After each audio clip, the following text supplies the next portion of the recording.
Olha só quem chegou, meu consagrado! Aí, chefia, desce mais uma bebida pra essa mesa! Agora tu, meu irmão, venha cá, não seja acanhado, guardei um lugarzinho aqui pra você, senta aqui. Pode sentar, rapaz, senta, que já tá começando o Caneco Furado. Dudu, Diga, Igor. é 1. Dudu, é 2. Dudu, é 3. E é 3 o quê, Dudu? 3 pão tostado, Dudu! Mas por que 3 se esse na verdade é o segundo dado sutil, cara? Ah, é porque eu vou falar de 3 itens mágicos diferentes hoje. Ah, pô, cara, eu só trouxe um. Como assim só trouxe um? Ué, só trouxe um, ninguém me avisou que o rolê era pra trazer 3. Porra, Eduardo, inventa alguma coisa aí durante o cast então. Tô te dando tempo agora, enquanto eu te pergunto uma coisa muito importante. O que, Igor? Tem e-mails? Eu não sei. Vamos ver. Tem e-mails? Ah! E-mails!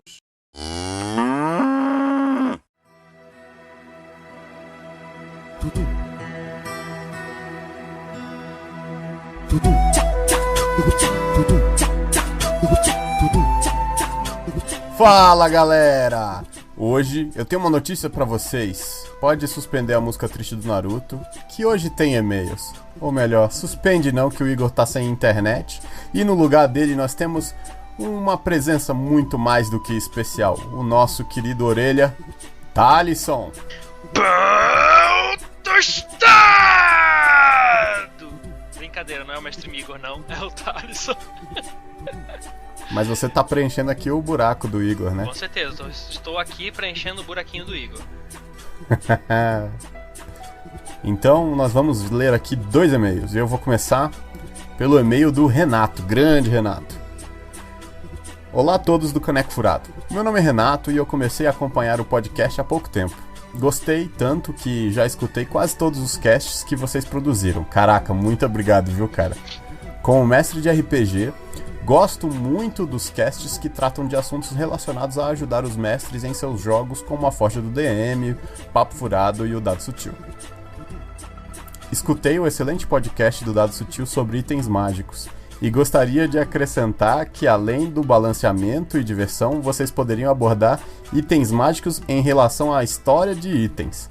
Itens que podem ser feitos com inspiração de filmes, quadrinhos e evolução de um item junto com a evolução do jogador. Caraca, velho, mandou muito bem. Inclusive, a gente vai fazer um cast sobre isso e ele é esse cast aqui. Mas, cara, olha só, eu tô invadindo aqui rapidinho pra dizer pra vocês ouvirem as aventuras também, cara. Eu tô lá, viu? Você não sabe quem eu sou ainda, mas é um tipo de inseto. Vamos ver as aventuras, senão eu vou encontrar vocês de noite. Vai ter uma aventura sensacional aí, vocês vão ver. É isso Vai aí. ser uma Dragon Heist que vocês nunca viram igual. Vamos ver as aventuras. Mas continuando o e-mail, muitos mestres inventam itens para seus jogadores e têm dificuldade em balanceá-los na mesa. Aí, o que era para ser uma diversão com aquele item legal acaba virando um pesadelo e todo mundo fica insatisfeito com o jogo. Vou me despedindo agora, pois tenho que criar mais itens para a mesa onde eu mestro. Um grande abraço, Renato. Cara, muito bom esse e-mail aqui do Renato. É um tema que a gente não tem como esgotar assim tão rápido, porque itens mágicos, eles podem servir vários propósitos.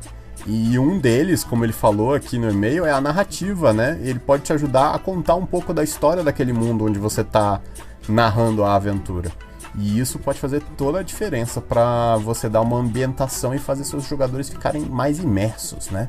Eu acho honesto, mas eu não sou um adepto de itens mágicos, então, a não ser que você me dê, sei lá, uma flauta que cria ilusões de borboletas, eu não vou ligar muito, não.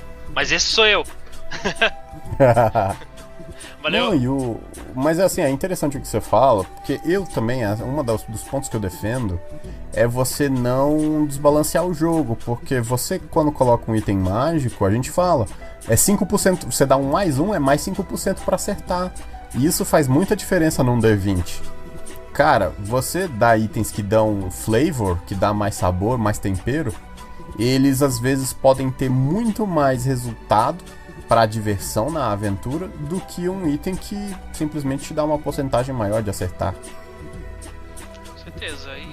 Mas eu sigo no mesmo esquema de que, pra mim, o jogador precisa mais da interpretação do que o item mágico. Porque tu fica muito preso nessa coisa de eu vou achar um item mágico,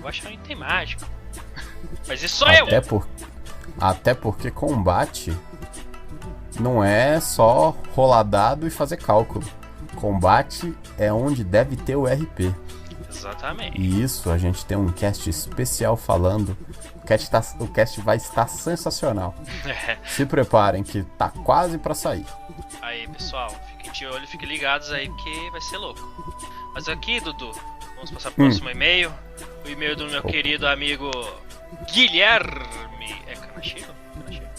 É, Kaneshiro. Desculpa, Guilherme. Ele mandou 2 e-mails e eu vou ler tudo como se fosse um. O primeiro ele manda saudações, o segundo ele manda boa noite. Então eu vou falar da seguinte forma. Boa noite, saudações. Acabei de ouvir o cast Impérios Caídos e Política. Assim como eu vejo os grandes impérios do mundo caírem devido a despreparo, ganância e traição, gosto de colocar isso no RPG. É sempre Caraca, bacana... dava uma música, né? Uma música assim pra ser o novo hit do verão, saca?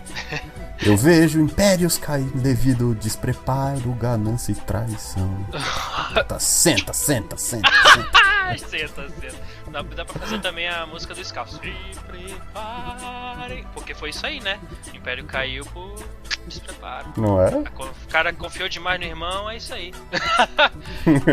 E continuando esse e-mail. É sempre bacana ir colocando sinais, principalmente em caso de traição. Eu não sei do que você está falando, talvez o Dudu saiba falar mais sobre isso. Moá? Nunca. Para quando acontecer os jogadores ficarem com a cara de meme do Pikachu e falarem, faz sentido. Eu acho que poucas coisas no RPG são tão gostosas quando você é mestre, quando você vai, aí você dá aquela revelação bombástica e os jogadores ficam assim, olha, mas não é mesmo? Isso tava lá atrás. É, então. Eu acho mais legal desse quesito, porque assim, claro, todo mundo tem que ser adulto, né? Pra entender que aquilo ali realmente foi questão que colaborava com a narrativa, não só do personagem, como também da história. Porque vai ficar fica mais interessante dependendo da situação. Sim. Mas eu acho que é uma coisa humana, né? Mortais fazem isso. Pois e como a arte imita a vida, né? E a vida imita o GURPS. Beijo, Marcelo. Vamos lá, segundo e-mail dele. Escrevendo este e-mail antes de dormir, para não esquecer, e eu tô com muito sono. Ignore os possíveis erros, principalmente de concordância. Eu não vou ignorar não, vou te julgar. Vamos ver se tem mesmo? Vou prestar atenção agora. Tá. Conheço o Igor e o Dudu do grupo da Taverna. Da Taverna do Beholder Cego, tá, pessoal? E só acompanhei 2 casts. Pô, Gui, qual é? 2 casts? Mais, cara, você vai gostar. Mas sei que esse podcast tem tudo para ser sucesso. Fiquei feliz com a notícia de ter uma parte 2 e 3 dos itens. Curto muito ouvir sobre esse tema. Ele é realmente que a gente já tava falando sobre com o e-mail do Renato, né? Referente às evoluções. Sim. Recomendação de tema seria algo mais voltado para ideias para ajudar os mestres e jogadores. Saudações e boas rolagens. Então, eu acho que já tem alguns casts referente a isso, mas eles estão preparando, a gente está preparando mais casos, mais desses casts para poder fazer com que os jogadores se deem bem sobre os mestres. Os mestres, foda-se. Não, a gente está preparando aqui uma série de casts primeiro, que vai ser as de game design. A gente terminando essa série com os básicos de game design para você poder ser um bom mestre e poder desenhar bem as suas aventuras. E depois a gente vai começar o que eu tô querendo apelidar de D&D 101, que vai ser tipo o básico para você jogar RPG, se você nunca jogou na vida, como jogar, como interpretar legal, como fazer aquela coisa assim, delicinha e ficar aquela coisa rolando manteigoso suave. Belezura. Então, vamos pro cast então, Dudu? Bora pro cast. Só um aviso! Entre na taverna do Yeti, cara! Fala, galera! Aqui é o Mestre Migor E o caneco... E aqui é o Dudu. Ah, desculpa, o Dudu. Ogro Sutil. Eu não tô mais acostumado, você tá tão tá tão longe, Dudu. Bom, a gente veio aqui falar pra vocês que nós abrimos um sistema de apoio para fazer aquela reforma do estabelecimento, contratar os funcionários, controlar a mente dos goblins que a gente tem controlado para fazer a entrega de comida, tá ficando complicado e muito caro. A gente contratou um pianista chamado Ricardo. O graxá dele é editor. Além disso, eu acho que é isso. Se você curte o nosso conteúdo, temos um grupo do Telegram para os apoiadores aqui do Caneco, onde nós vamos fazer várias recompensas. Considera apoiar o rolê. Confere lá no Padrim e no PicPay. As formas de apoio são R$10, que te bota no grupo, para bater papo comigo, com o Dudu, com a Laura e com o Gustavo, que já estão lá no grupo. Também tem um apoio de R$20, que eu, pelo menos da forma que eu planejei, vai te dar uma chance de ser sorteado para ser de convidado em alguns episódios de qualquer campanha que eu esteja narrando, que não seja dos padrinhos. Quê? É. E aleatório. E depois eu vou te explicar isso, Dudu. Tá no segredo. Presta atenção no pato. E o apoio de R$30, que vai te deixar elegível para as mini campanhas dos padrinhos. Basicamente é isso. Como assim? Como assim? Dudu, campanha, não pensa cara? muito Você nisso. tá falando, não tô sabendo nada. Desce o pato com batata!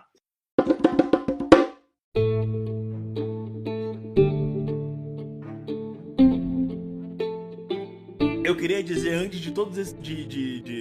Da gente começar a falar que essas opiniões a seguir são nossas e, como membros do Caneco Furado, nós nos reservamos o direito de estar errados. Contudo, se você discorda, manda um e-mail pra gente. Se você concorda, manda também. Dudu, Oi. me diz uma coisa. Do que se trata Cara, esse podcast? esse podcast de hoje se trata de criando seus próprios itens mágicos. Se você não ficou satisfeito de ir lá no Guia do Xanatar e pegar aqueles itens mágicos e fazer uma skin, então vem com a gente que a gente vai te explicar aqui e vai te dar umas dicas de como você criar seus próprios itens mágicos e por que diabos você faria isso. Geralmente é baseado em criatividade e amor pela arte. Pode começar falando sobre os livros e sobre os itens mágicos que a gente tem nos livros e como você pode criar os itens. Lá tem uma regra excelente para você criar itens mágicos que vai balancear o item mágico caso ele tenha, por exemplo, dano. E aí você pode seguir essa regrinha pra você ter uma noção básica de se você tá botando muito dano ou não. Uma coisa que a gente tem que deixar claro é que um item mágico não tem que ser, quando você tá level baixo, não tem que ser um item mágico de zoeira. Nem também, não pode ser também aquele item mágico famoso Edgelord de 13 anos, que com ele sozinho você mata tudo e dá um hit KO no Tarrasque. Não. Não é assim que funciona itens mágicos. Pra que servem os itens mágicos? Você geralmente consegue mestrar uma aventura do nível 1 ao 20 no D&D 5e. Vamos deixar claro que nós estamos falando de D&D. E você, mestre de outro sistema, abrace a ideia e desenvolva e tenta entender isso pro seu próprio sistema. A ideia dos itens mágicos é trazer um flavor, uma coisa diferente, ou, por exemplo, uma habilidade legal pro personagem que não tem uma habilidade, ou você, mestre, pode estar dando um item mágico pra suprir uma necessidade que o grupo tem, mas eles não têm, por exemplo, nenhuma classe ou nenhuma outra forma de suprir isso. Ou então, como eu gosto de pensar, porque é legal. Exato. Ou pelo Massa Velho, né? Pelo Massa Velho funciona também. E aí, a gente já falou no Dado Sutil 1 sobre itens mágicos e por que utilizá-los. Nesse a gente vai falar sobre por que fazer seus próprios. E aí, meu amigo Eduardo, é nesse momento que eu lhe pergunto: tempero, por que dar sabor ao item mágico? Cara, porque convenhamos, você pegar um item mágico que você vai ali na esquina e pega, ou você pegar um item mágico que tá lá no livro do Xanatar e simplesmente jogar ele na aventura, ou dar ele pros seus personagens, ou mesmo deixar eles comprar na quitanda, não é legal. Não é a mesma coisa. Falta aquele sabor à fé, sabe? Falta aquele rally-rola, aquele sentimento. É só, tipo, poder por poder. Não é... Não tem carinho, não tem amor, sabe? Falta um sine qua non, um trebian. Exatamente. Falta um voulez-vous coucher avec moi, sabe? Fica faltando aquelas gotinhas de limão no frango, tá ligado? É, aquela, cara. sabe? Que dá um... E tudo isso a gente chega no ponto. Você quer que os seus jogadores não sejam o Mother Hobo, que não saiam matando todo mundo, que eles interajam com as coisas, que eles se importem com aquele mundo? Cara, dá oportunidade pra eles terem seus próprios itens mágicos. Dá, tipo, um engajamento, que aquele item mágico faça parte daquele mundo. E também esse é o jeito mais fácil de você começar a virar homebrewer. É verdade, isso é um começo pra você começar a criar suas próprias coisas, né? Porque você vai testando o balanceamento, vai começar a brincar um pouco com essa questão das regras. Bom, vamos lá.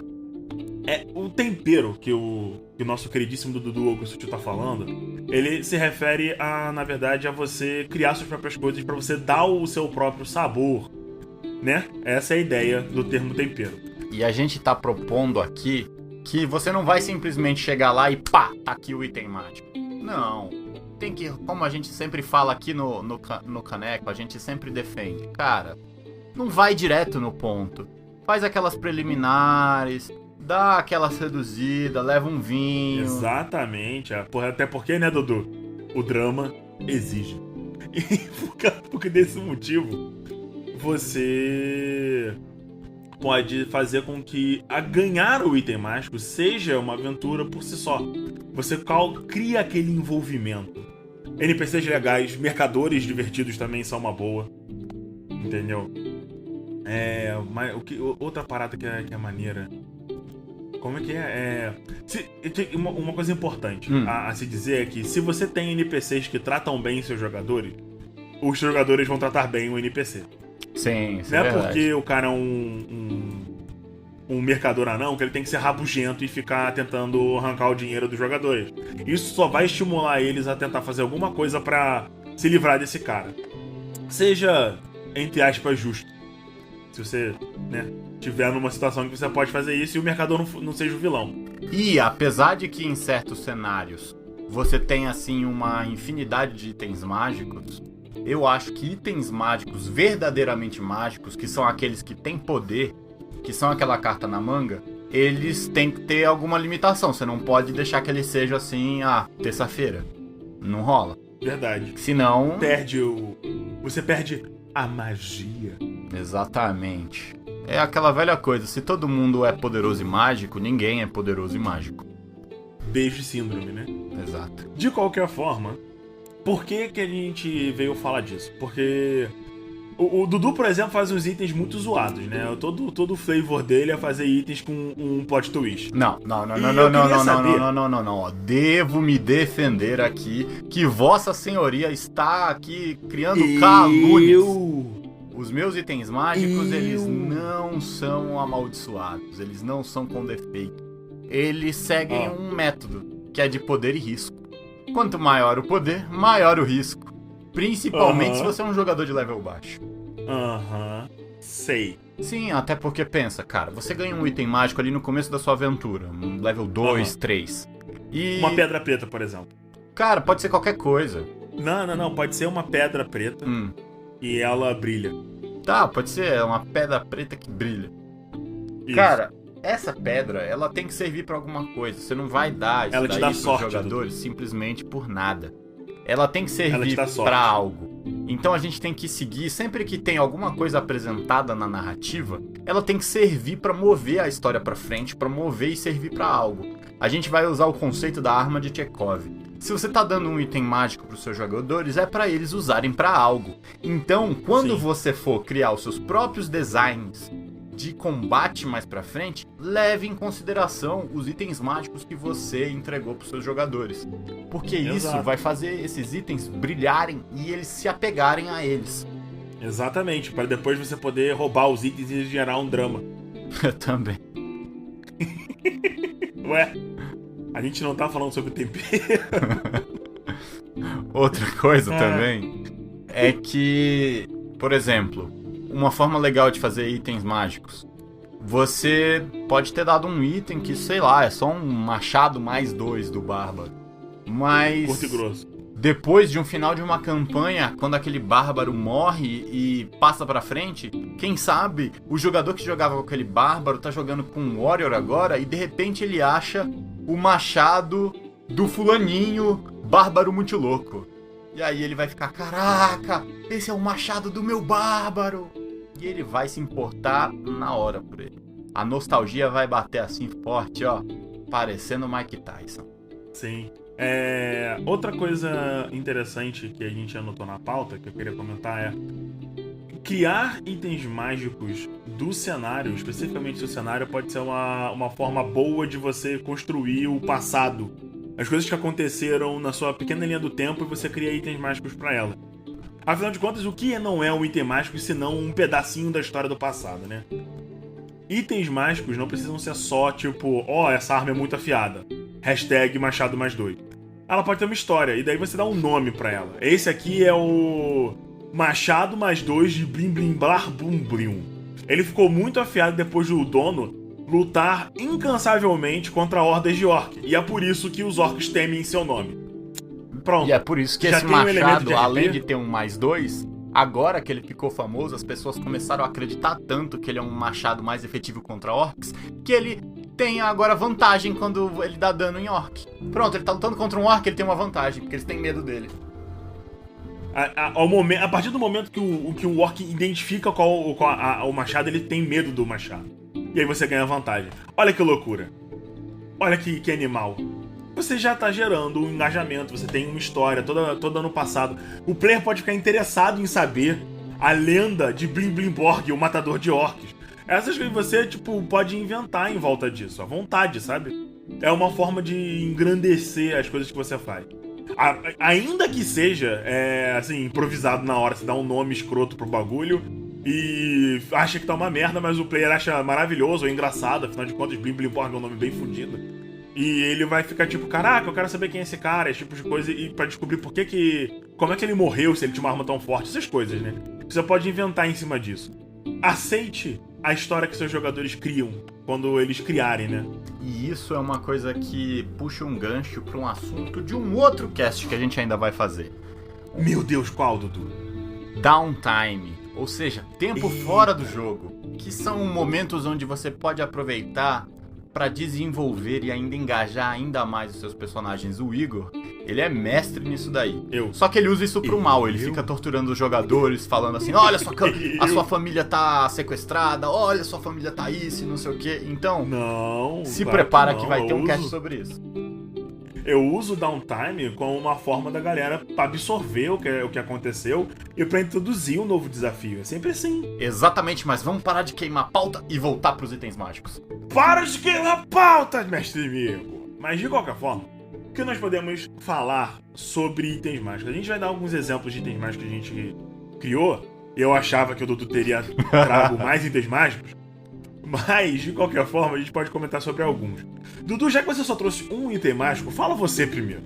Cara, eu trouxe aqui um item mágico muito especial que é criado por um personagem que eu tô jogando na sua mesa. E... exatamente, que aqui ele tá chamado como Bardo Fim, que é o nome dele de anão. E aí, esse item, ele foi pensado com aquela coisa de ser um item engenhoso. De ser um item que ele é útil para outras coisas, mas ele também pode ser usado como uma arma, como último recurso. E ele surgiu da ideia de combinar 3 itens, que é uma mochila de carga, um portal mágico e um jarro alquêmico. Ele combinou essas 3 coisas fazendo o seguinte: pegou esse portal mágico e ligou a porta dele no mundo elemental da água, ou então no fundo do oceano. Os dois. E pegou e colocou dentro de uma bag of holding. E o que controla tudo isso para sair pouca água e ficar de boa, e até, se dependendo do modelo, trocar o sabor do líquido, é a ponta de um jarro alquêmico, que você consegue tirar qualquer tipo de líquido de dentro dela. Opa, aí sim. E aí, qual que é o Paranauê? Se você foi capturado e suas armas foram tiradas de você, tem a chance de você conseguir rolar aquela lábia em cima do seu capturador lá, dos seus inimigos que te mantêm em cárcere, pra falar assim, pô, eu só quero beber um pouco de água.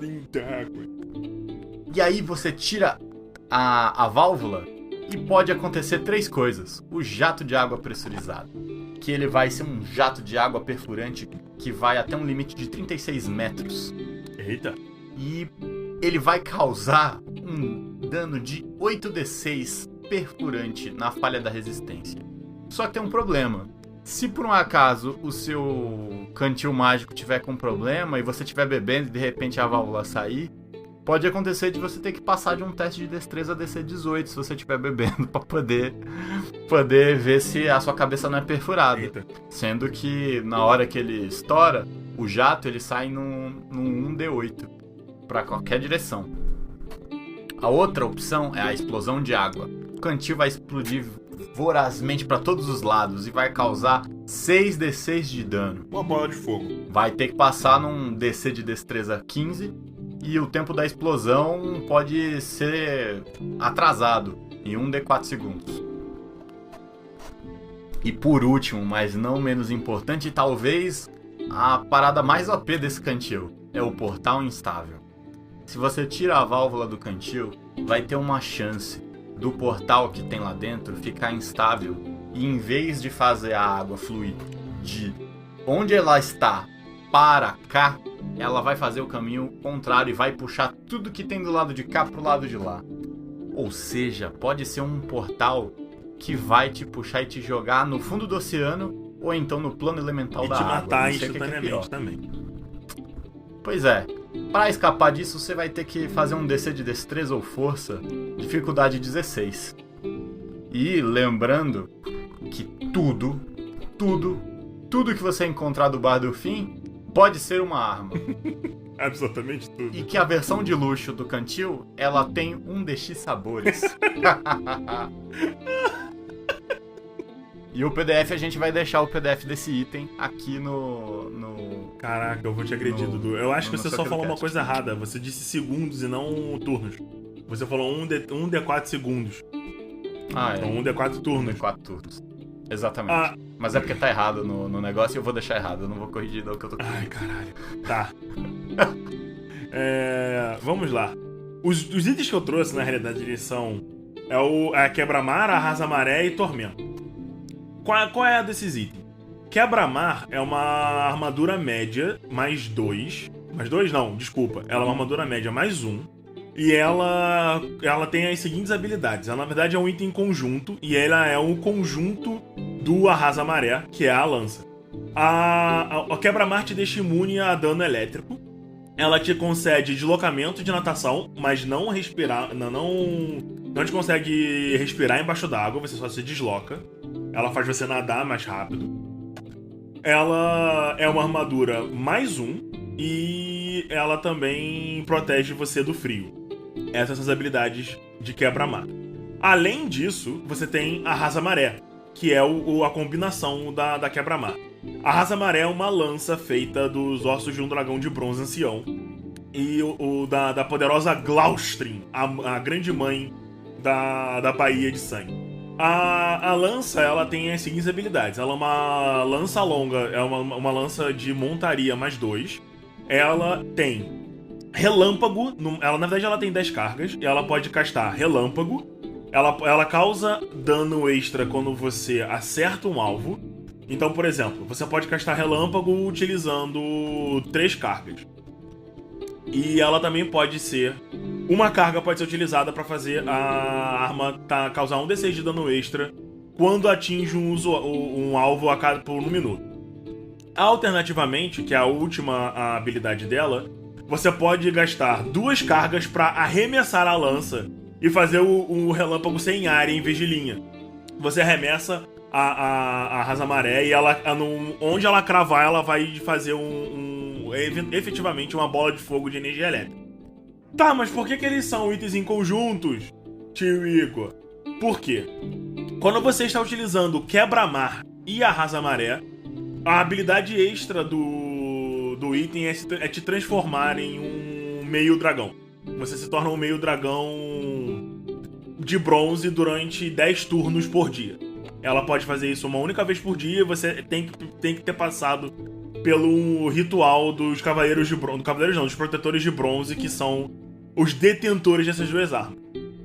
Caraca, bicho, que negócio, ó. É, maneiro pra caralho, né? São itens de facção. Que é uma função de itens mágicos que eu vou comentar em Datsuki no futuro. Que é criando organizações e desenvolvendo o poder da organização. A Rasa Maré e Quebra-Mar são 2 itens do líder dos Protetores de Bronze, que é uma facção de... Ó, se sou eu faria um pequeno tweak nesse item. Na hora que você vai se transformar no dragão, você tem que fazer um teste de vontade. Se você vai virar o dragão de bronze e você é bom, você faz um teste de vontade lá pra ver se o seu coração é puro e você não vai ser morto por isso. Se você falhar, você cai duro no chão. Se você não é bom, tem que ver se o seu coração é pura maldade. E aí, se você falhar, você pode virar um dragão descontrolado e comer seus amiguinhos. Isso ia ser bem interessante. E aí o meu próximo item é o Mambembe, que é um item 100% social e totalmente dedicado a bardos. Você precisa ser um bardo para fazer sincronização com esse item. O Mambembe é uma capa de instrumento. Você guarda seu instrumento e o instrumento é 100% protegido pelo Mambembe. Ou seja, ele não pode ser queimado, não pode ser danificado, desde que ele esteja dentro do Mambembe. E o que acontece se você rasgar a capa? A capa é virtualmente destrutível, a não ser que você utilize uma forma específica de destruir ela, a qual eu não inventei ainda. Tá, e se eu soltar um Dispel Magic nela? Você faz como todo item mágico. Você dá aquela... Qual é o mesmo nome? Todos os itens mágicos que sofrem o Dispel Magic e focado, eles ficam suprimidos. Aí você suprime a capa. Mas ela é tipo uma maleta de violino, saca? Sim, sim. O que acontece? Eu tinha pensado num item parecido com isso também. Ela concede cargas pro instrumento. Então, não é que o instrumento fica mágico. Ela concede poder mágico pro instrumento. E ela tem 5 cargas. Cada carga pode ser utilizada ao portador do instrumento. Ele tem que estar com o instrumento em mãos para ganhar vantagem em um teste social. Essa é a habilidade mecânica da parada. Se você gastar todas as cargas de uma vez só, cópias coloridas de você aparecem em volta de você e eles te auxiliam a fazer um teste social. Desde que esse teste social envolva fazer uma apresentação. E daí você faz cópias de você mesmo, você faz uma puta apresentação, e isso te dá vantagem nos próximos 3 testes sociais envolvendo essa apresentação para todas as pessoas que estarem vendo a apresentação. Então, eu fiz um item que ajuda mecanicamente pra um bardo especificamente pra ele se tornar melhor no que ele faz. Plus, nós temos o massa velho de você fazer uma apresentação mágica, uma vez por dia. E isso me deu a ideia de fazer 2 itens. Como eu ia falando, um é inspirado no filme do Jack Black, A Palheta do Destino.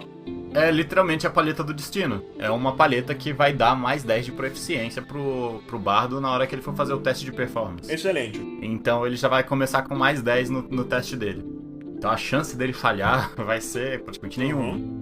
E se você quebrar a Palheta do Destino, você vai invocar automaticamente um capirotão que vai chegar querendo tomar sua alma e te levar embora. E também, se ele ficar completo e conseguir pegar a palheta, ele vai ficar completo e vai tentar dominar o mundo. Então ele é um demonião bardo que vai tentar dominar o mundo se ele pegar a palheta dele de volta. Exato. E o ponto fraco dele é que ele não pode recusar duelos de rock. Então...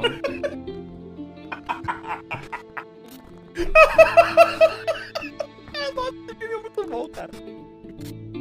E aí, outro item que eu pensei também é a maleta mágica de Bardo Free. Lá vem. É uma maleta de ferramentas onde você pode tirar diversos instrumentos. Dentro deles, o Bardo Fim 40, que é uma latinha com a magia Grease dentro. E ela pode ser usada tanto para fazer algo que deveria se mover e não se move, como, por exemplo, uma fechadura ou então uma dobradiça, quanto ela pode ser usada no combate para você fazer todo mundo, inclusive você fazer um teste de destreza. Senão você vai cair pronto. A BD-40, você taca ela no chão e ela se espalha, né? É isso? Exatamente. Entendi. Muito boa. E o último item, que é uma espada que eu criei pro Sombras da Liberdade, a qual não foi utilizada até hoje, eu tô muito frustrado. Ah, é? Qual item? Tormenta. A espada. Ah! A antiga espada. Não, que mentira, a Tormenta foi usada. Porra. Sério? Sim, teu cara usou a Tormenta. Aham. Não usou direito, tanto né, que ela seu tinha porra? delay. Mas de qualquer forma... Mas usou. Tormenta, ela é a antiga espada de um dos cavaleiros da cidade antes dela ser tomada pelos elfos de Porto Livre. Tormenta foi perdida quando esse protetor da cidade foi derrotado a primeira vez e ela foi deixada nos calabouços dos calabouços da cidade durante vários anos. Tormenta hoje ela tá destruída e ela foi enfraquecida. Tem duas coisas em relação à Tormenta. Tormenta é uma arma mais 1. Ela causa 1d4 a mais de dano elétrico quando ela está carregada. E quando ela está carregada, e ela carrega uma vez por semana, ela pode ser utilizada para lançar um relâmpago. Eu não me lembro qual foram as palavras, qual era a palavra que invocava o relâmpago. Mas... Raios e trovões, isso. Você aponta a lâmina numa direção e invoca raios e trovões. E um raio sai da ponta da lâmina. Ou então ela vai demorar 1 turnos pra soltar esse raio porque ela tem um delay. E aí, nós temos uma questão em relação à Tormenta, que é a seguinte. Essa é uma arma que eu criei pra testar uma coisa que eu tava pensando sobre a magia viva. A Tormenta ela tem uma mecânica envolvendo ela que você pode reforjar a arma uma única vez pra tentar alcançar novos níveis de habilidade. Então, por exemplo, você pegou a Tormenta e você pode reforjar ela pra ela ser adequada a quem tá portando. Então você precisa de um ferreiro que sabe fazer magia e ele consegue reformular a espada pra ela ser adequada pra quem então tá sendo utilizado. Quer dizer que se tiver um ferreiro mágico, ele pode reforjar a espada? Pode. Caraca.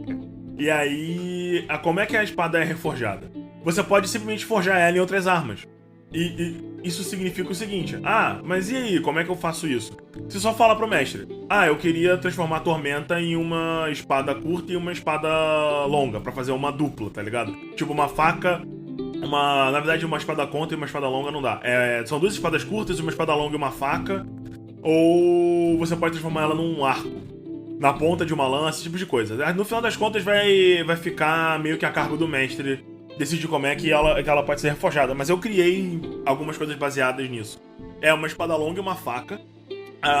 E aí a habilidade da Tormenta muda. Se ela for uma espada longa e uma faca, você consegue...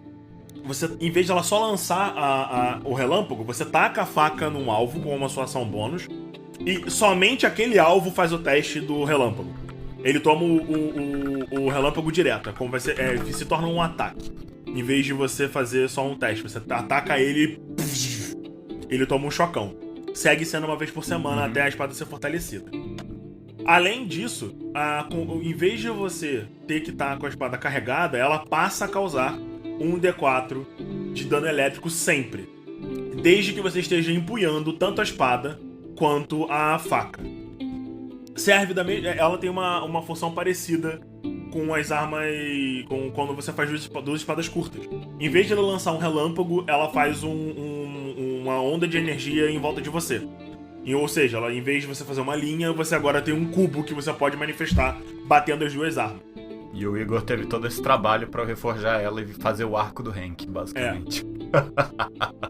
A Tormenta ela pode ser reforjada também em um arco que causa dano elétrico. As flechadas dele são flechas elétricas e causam dano elétrico como se fosse um arco longo comum. Além disso, ela tem uma flecha mesmo, que é uma flecha que foi feita do aço da arma. E é essa flecha que carrega o relâmpago.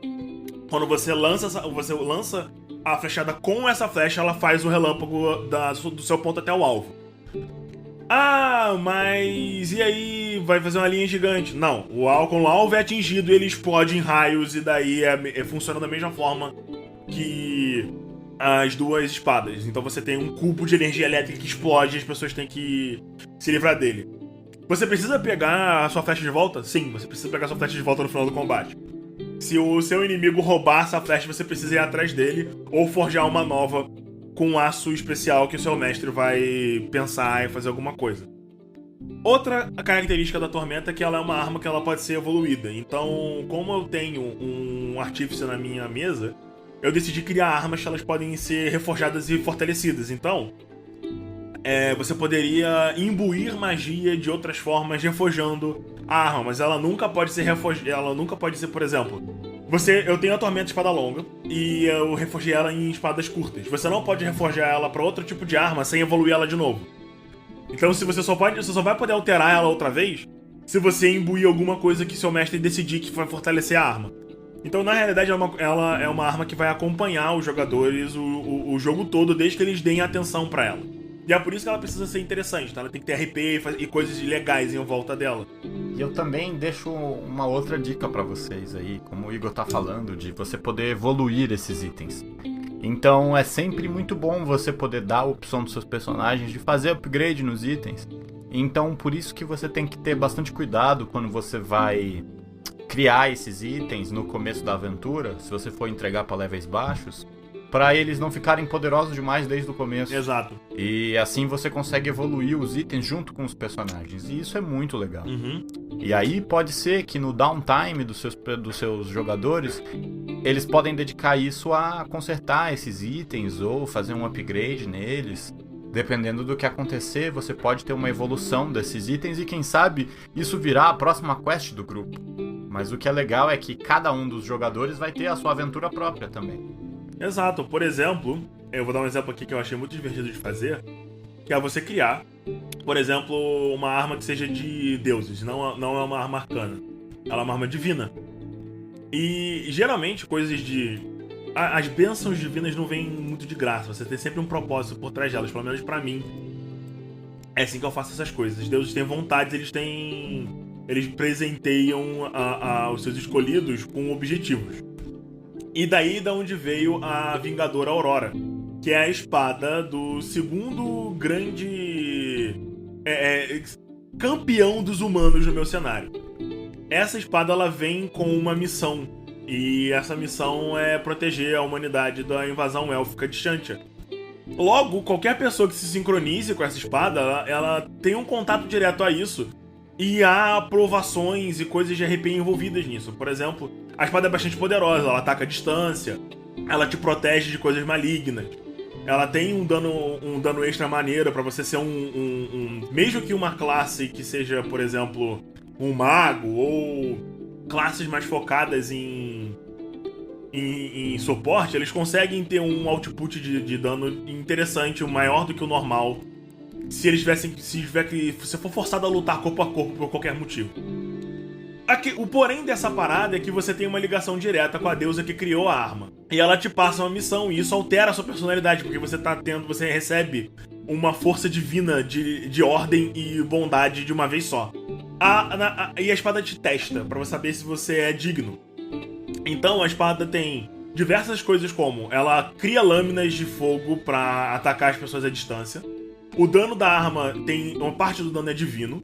Ela não é só tipo um dano normal. Ela inicia sendo uma arma mais 2, mas ela se torna mais 3 ao evoluir do personagem. Só que tem um porém. É uma arma inteligente, ela tem ego, então você tem que lidar com a sua arma pra ela poder te ajudar. A habilidade mais poderosa dela só é desencadeada quando você tá seguindo a missão dela. E ela cria uma cópia sua. E esse é o porém dessa espada. Quando você sincroniza com a espada, ela suga toda a sua maldade e expele de você. Virtualmente e literalmente criando um clone do seu personagem com a mesma personalidade, com todos os seus objetivos iguais, com todas as suas ligações. Só que ele é mau igual ao Pica-Pau. E ele é dedicado e decidido a te eliminar, porque ele acredita fielmente de que você é moralista demais para conseguir alcançar os objetivos de vocês. E não, isso não é negociável. Isso é um teste feito de forma divina. Então essa criatura, ela vai tentar te matar. E a questão é, se você perder pra ela, ela assume sua personalidade e você, tecnicamente, se torna um vilão, dependendo do personagem.